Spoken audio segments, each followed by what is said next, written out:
নমস্কার সুপ্রিয় দর্শক বিন্দু। আরম্ভ হতে চলেছে আংশিক খণ্ডগ্রাস সূর্যগ্রহণ। এই সময় দিনের বেলাতেই গোটা পৃথিবী জুড়ে নেমে আসবে ভয়াবহ অন্ধকার, যার ফলে আগেভাগেই জনসাধারণের মধ্যে পড়ে গিয়েছে শোরগোল। আংশিক খণ্ডগ্রাস সূর্যগ্রহণের বিশাল প্রভাব পড়বে বিশ্ববাসীর জীবনে।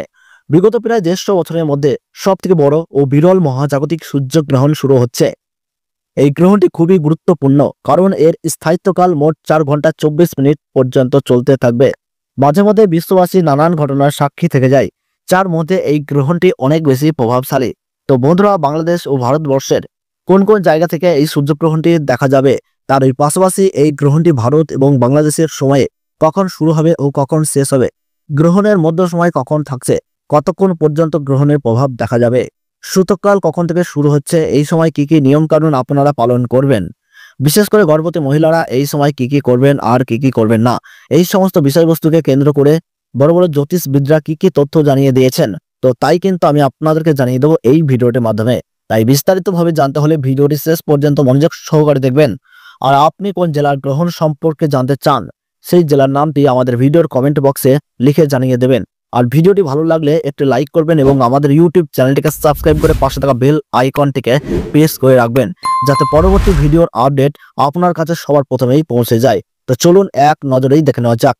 বাংলাদেশের ঢাকা, পশ্চিমবঙ্গের কলকাতা, তারই পাশাপাশি সিলেট, পাবনা, নেত্রকোনা, রংপুর, হবিগঞ্জ, সুনামগঞ্জ, বরিশাল, খুলনা, চট্টগ্রাম এবং 24 পরগনা, মেদিনীপুর, ঝাড়গ্রাম, পুরুলিয়া, নদিয়া, মুর্শিদাবাদ, বাঁকুড়া, বীরভূম, প্রত্যেকটি জেলা থেকেই দেখা যাবে সুস্পষ্টভাবে এই গ্রহণটি।